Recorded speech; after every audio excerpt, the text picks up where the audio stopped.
Yes बच्चों, इससे पहले वीडियो में हमने एवरेज रेट के बारे में बात की थी, लेकिन यहाँ पर हम बात करेंगे इंस्टेंटेनियस रेट की। जैसे कि एवरेज रेट की मैंने लिमिटेशंस आपको बताया कि एवरेज रेट कभी भी आपको करेक्ट रेट कैलकुलेट करके नहीं देता है, मान लीजिए, और ना ही पर्टिकुलर पॉइंट ऑफ टाइम पे आपको रेट बताएगा। जैसे आप स्पीड निकालते हो, इंस्टेंट स्पीड होता है, इंस्टेंट वेलोसिटी होता है, एक पर्टिकुलर पॉइंट ऑफ टाइम पे आप कैलकुलेट करते हो, ऐसे ही जो इंस्टेंट रेट होता है वो भी आप एक पर्टिकुलर पॉइंट ऑफ टाइम पे ही कैलकुलेट करते हो। तो क्या कहते हैं, इंस्टेंट रेट में जो आप रेट कैलकुलेट करोगे वो स्मॉल इंटरवल ऑफ टाइम पे कैलकुलेट करोगे, स्मॉल इंटरवल ऑफ टाइम पे आप रेट कैलकुलेट करोगे, ना कि लॉन्ग इंटरवल ऑफ टाइम पे। तो जैसे मान लीजिए आपसे आप 10 बजे घर से निकलते हैं और 10:01 पे आपसे ये कहा जाए कि आपकी स्पीड कितनी है, तो वो जो 0.1 सेकेंड्स पे आपकी स्पीड निकाली जाएगी वो एवरेज रेट की हेल्प से हम कैलकुलेट नहीं कर सकते, लेकिन हाँ, हम इंस्टेंट रेट की हेल्प से इसको कैलकुलेट कर सकते हैं। तो इंस्टेंट रेट की हेल्प से रेट को कैलकुलेट करने के लिए हम क्या करते हैं, हम स्लोप ड्रॉ करते हैं, हम स्लोप की हेल्प से इंस्टेंट रेट कैलकुलेट करते हैं। जैसे let consider reactions A gives B, तो यहाँ पर भी वही है, change in concentration of A is equal to d x, change in time is equal to d T.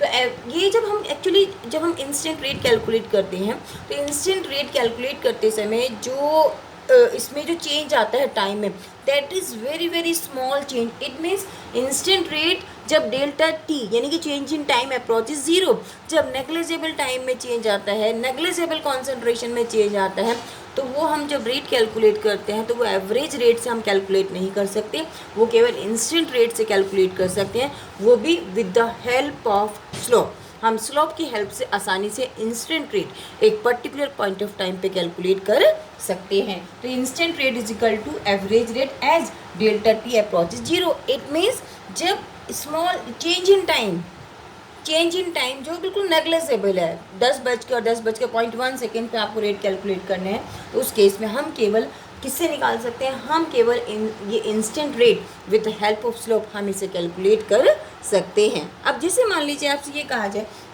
ये वाली रिएक्शंस हमने कंसीडर करी, आर गिव्स पी, तो what is R is reactant, P is the product. तो what is the instant rate, change in concentration of R upon change in time. ऐसे ही change in concentration of product upon change in time. इस वजह से हम क्या calculate कर सकते हैं, इंस्टेंट रेट एक पर्टिकुलर पॉइंट ऑफ टाइम पे कैलकुलेट कर सकते हैं।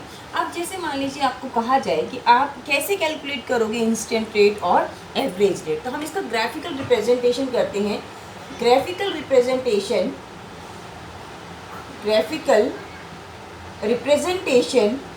Of average rate and instant rate. हम इंस्टेंट रेट का और एवरेज रेट का हम ग्राफिकल रिप्रेजेंटेशन करते हैं। तो इसके लिए हमने ग्राफ प्लॉट किया। ग्राफ प्लॉट करने के लिए हमने क्या किया, वाई एक्सिस पे आप कॉन्सेंट्रेशन लोगे और एक्स एक्सिस पे आप टाइम लोगे, और जो हम पहले यहाँ पर कैलकुलेट कर रहे हैं रेट, वो इन टर्म्स ऑफ रिएक्टेंट कर रहे हैं, इन टर्म्स ऑफ रिएक्टेंट। हम रिएक्टेंट की टर्म्स में यहाँ पर लेंगे रेट। पहले हम यहाँ पर जो रेट कैलकुलेट करेंगे वो इन टर्म्स ऑफ रिएक्टेंट यहाँ पर हम लेते हैं। तो हमने क्या किया, जो वाई एक्सिस है, वाई एक्सिस पे कॉन्सेंट्रेशन हमने ले लिया और टाइम हमने ले लिया, टाइम सेकेंड्स में ले लीजिए और कॉन्सेंट्रेशन आप ले लीजिए मोल पर लीटर के अंदर। अब इनिशियल कॉन्सेंट्रेशन हमेशा ध्यान रखिएगा, जो रिएक्टेंट की टर्म्स में आप करोगे तो इनिशियल कॉन्सेंट्रेशन हमेशा ज़्यादा होगा रिएक्टेंट का।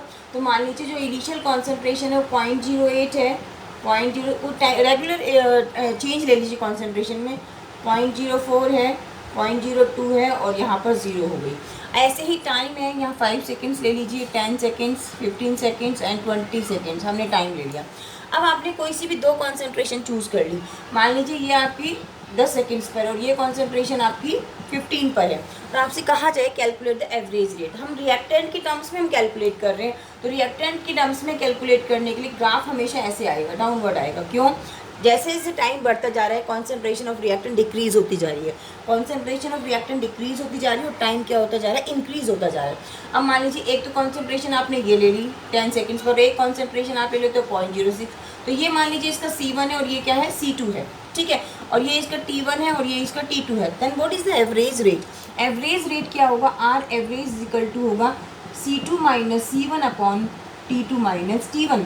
दैट इज यहाँ पर जो आपका C1 है, C1 कितना है भाई, R average is equal to होगा 0.06 माइनस 0.04 अपॉन T2 और T1 10 - 5, लेकिन मेरा रेट माइनस में ना आए इसलिए मुझे यहाँ पे माइनस साइन इंडिकेट करना पड़ता है। तो it is, what is this, it is average rate delta C by delta D, इसका मतलब change in concentration upon time taken. इस तरह से हम एवरेज रेट कैलकुलेट कर सकते हैं और ऐसे ही प्रोडक्ट की भी कैलकुलेट कर सकते हैं, ठीक है। लेकिन इसमें क्या है कि यदि मुझे इंस्टेंट रेट कैलकुलेट करने हैं तो इंस्टेंट रेट कैलकुलेट करने के लिए मुझे एक पर्टिकुलर पॉइंट ऑफ टाइम पर रेट कैलकुलेट करना होता है। और पर्टिकुलर पॉइंट ऑफ टाइम पे जब मैं रेट कैलकुलेट करती हूँ तो अब जैसे मान लीजिए यहाँ पर तो आप रेगुलर इंटरवल ऑफ टाइम पे तो आपने रेट कैलकुलेट कर दिया, लेकिन एक मान लीजिए यहाँ पे आपको एक टाइम दे दिया टी। इस पॉइंट ऑफ टाइम पे, जो पॉइंट ऑफ टाइम है टी, इस पे आपको रेट कैलकुलेट करना है तो हम उसे इंस्टेंट रेट कहेंगे। तो इसे क्या कहते हैं, इंस्टेंट रेट। हम ग्राफिकली कैसे निकाल सकते हैं, जिस पॉइंट ऑफ टाइम पे आपको रेट निकालना है उससे हम एक टेंजेंट ड्रॉ करते हैं, एक हम परपेंडिकुलर ड्रॉ करते हैं। हमने एक परपेंडिकुलर ड्रॉ किया, इट इज़ ए परपेंडिकुलर। एक हमने ये एक्स एक्सिस पे परपेंडिकुलर ड्रॉ कर दिया और ये जो परपेंडिकुलर आपने ड्रॉ किया एक पर्टिकुलर पॉइंट ऑफ टाइम पे, उससे हम एक टेंजेंट ड्रॉ करते हैं। एक टेंजेंट हमने ड्रॉ कर दिया और एक्सटेंड कर दिया आपने दोनों साइड, वाई एक्सिस से लेके एक्स एक्सिस उसको एक्सटेंड कर दिया। और ये जो हमारा पर्टिकुलर पॉइंट ऑफ टाइम है, ये जो ये इसका हमने टेंजेंट बना दिया। अब ये मान लीजिए ये जो है इसका ये वाला पॉइंट ये और ये y1 है और ये y2 है। ऐसे ही ये जो हमने यहाँ पर मिलाया ये x1 है और ये x2 है। तो with the help of slope we can calculate the instant rate. तो स्लॉप कैसे कैलकुलेट करते हैं, स्लॉप कैलकुलेट करने y2 minus y1 upon x2 minus x1। इस तरह से हम क्या कैलकुलेट कर सकते हैं, स्लॉप। और स्लॉप को ही हम क्या कहते हैं, आर इंस्टेंट रेट। और यही हमारा क्या कहलाता है, आर इंस्टेंटेनियस रेट। तो विद द हेल्प, लेकिन इसके क्वेश्चंस कम ही आते हैं, एग्जाम्स में आते नहीं हैं इंस्टेंट रेट के। ज़्यादातर एवरेज रेट के ही क्वेश्चंस हमें कैलकुलेट करने होते हैं।